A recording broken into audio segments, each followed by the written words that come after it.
All right. Good afternoon. Happy Tales RV in here. This is Jason. I'm going to show you how to do a RV lock swap. I'd say it's probably one of the most important things to do right out of the bat, because these doors up here, they don't have very many different key codes. So this way, more secure. Very simple. This product right here, RVLock. Okay. Great product. As we open it up, comes with here instructions. I mean, these instructions are right to the point, easy to get through. This guy is metal. It's not the plastic like those, so it's very secure. You've got your front plate, got a back plate inside. You have the keys that come with it. You have a new striking plate for the inside of the door, as well as the striking plate itself. And it has a little handy dandy little remote. So let's set this down. We're going to get the door ready, and then we'll show you how to pull out the old handle, put in a new handle.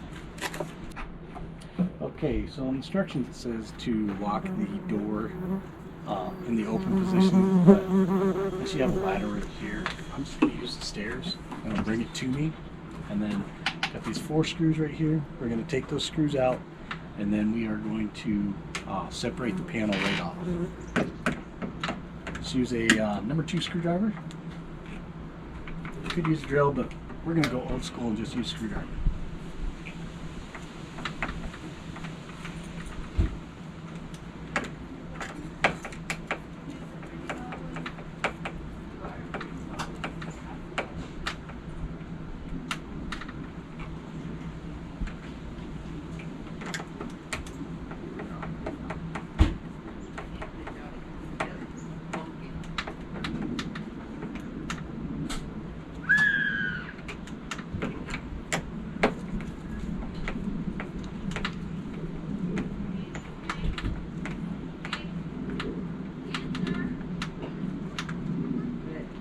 Okay, so 4 screws come out, back plate comes right off. Oh, I forgot. Get overzealous. Gotta take this right off. Okay, so this screws into the actual latch. 2 screws here.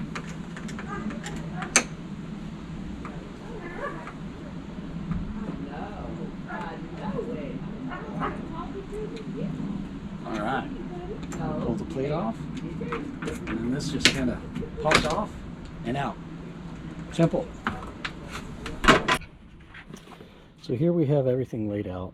Here's the external latch, here's the internal part of the latch, here's our striker bag, and our keys. Now, and it says right here, do not place the keys inside.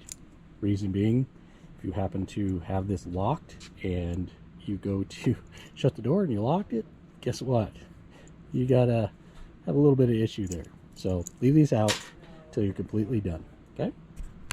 Okay, so we're gonna put the outside latch in.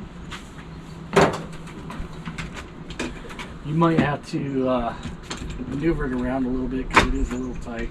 Now, come on up here and take a video. You want to make sure that you get this cable here on the inside, okay?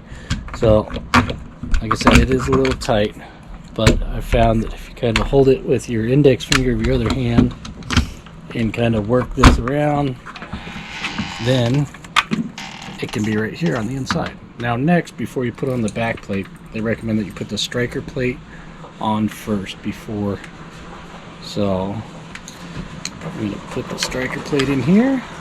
Countersunk, make sure that you put it on the right way, thin side out, and your countersunk to the outside so that you can put these screws in. And we'll just lightly put those in there for right now, just to kind of hold it in place.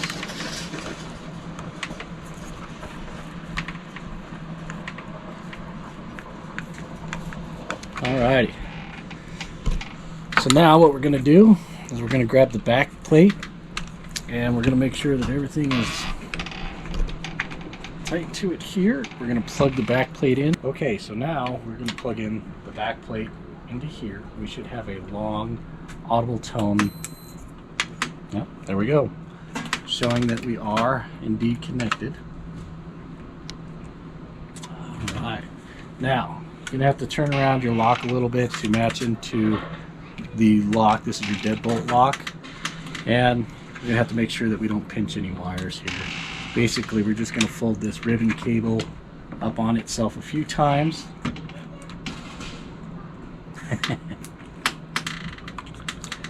Like so. Don't be a bonehead like me and try to put that all the way out there.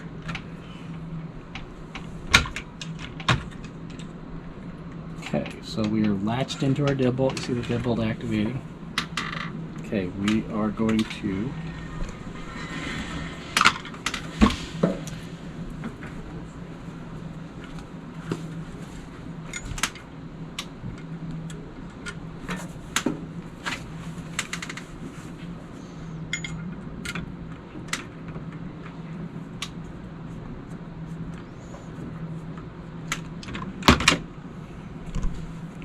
I just put one screw in to hold it.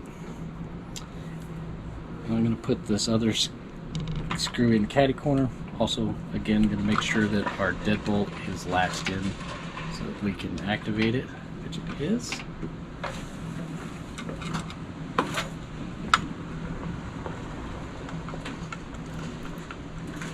Okay, they say do not tighten these down all the way. So put it in, get a couple bites of threads in there.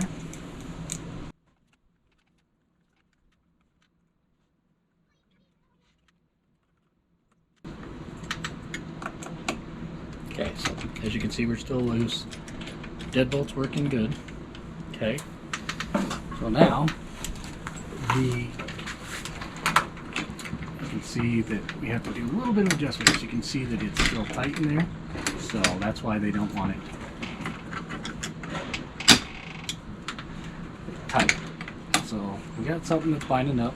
We're going to take it apart and see where we are binding up at. I have a feeling it's on the back of this because this is kind of feels weird.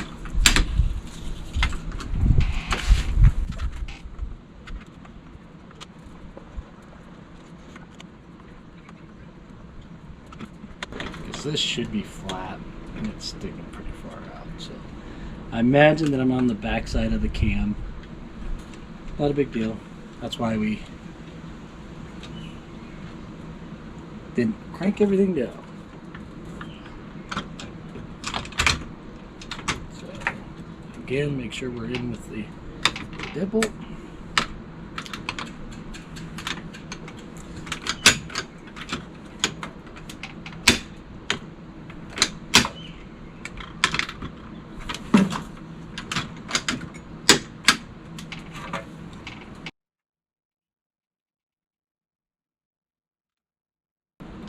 Deadbolt's working.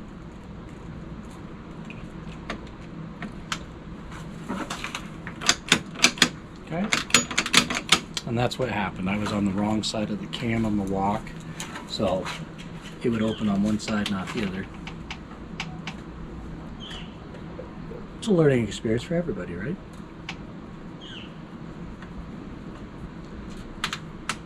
Again, I'm not tightening them down yet. Put them in. We're just kind of going into the recess of the countersink. Alright.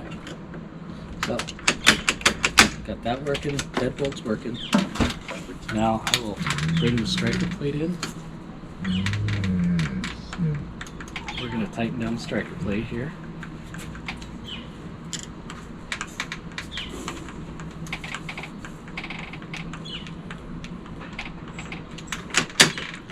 Working, locks work, okay. Now by default, you can lock it, you can unlock it. So right now we're unlocked, lock it. 1, 2, 3, 4. Lock. Did you hear it beep? And it beeped, now it's locked. That is the default for the lock on there. Same thing, 1, 2, 3, 4. Unlock. And you can see, and here, it is unlocked.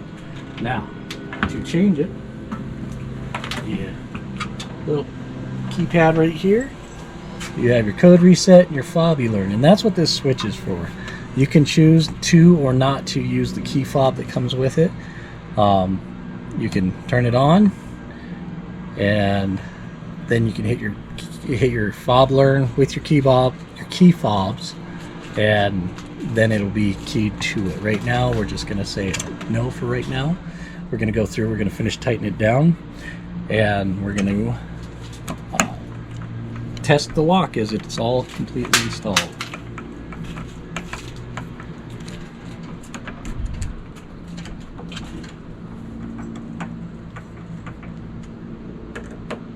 Now you don't want to crank on these too much because you could pull the threads out. That's another reason why I like using a screwdriver instead of a screw shooter, because you can actually strip them out, and that is not something you want to do, especially after buying these guys. They are a little spendy, but I'll tell you what, security is well worth it. Now, you got 4 AA batteries behind here, double stack. That's what these 2 screws are for. That controls the key fob, the lock, all of that. So remember before it said don't keep your keys inside? I also want to try this out.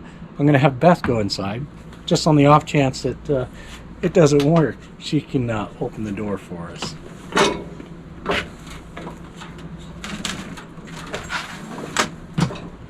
Everything still latches. We'll have her pull the door closed. Okay. And open it. Alright, so close, push on it. So we're going to do the 1, 2, 3, 4 lock. And it's locked. Now, yeah, you can pull on this, but it's not going to open because it's got the deadbolt lock on there. So, same thing to unopen. 1, 2, 3, 4. Unlock. There we go. Now, you'll notice that I did not put a new strike plate in there. Reason being is I'll grab this and I'll show you. Right here that they gave us, if you look, it's exactly the same. I mean, literally, you can put it right on top of it. If you want to, hey, be my guest, put it in there. There's really no reason to. Some RVs won't have the same thing, so that's kind of why we have that there. So that was the RVLock install. Pretty simple. Like I said, the keypad you can change to, they recommend a 4 or 6. We will probably use a, well, who knows? I'm not going to tell you, but for added security, you can definitely use 6 if you feel that you want to have a key pin that is longer than 4. So if you have any questions, let us know. Again, thank you for enjoying the video, and don't forget to subscribe down below. Have a good day.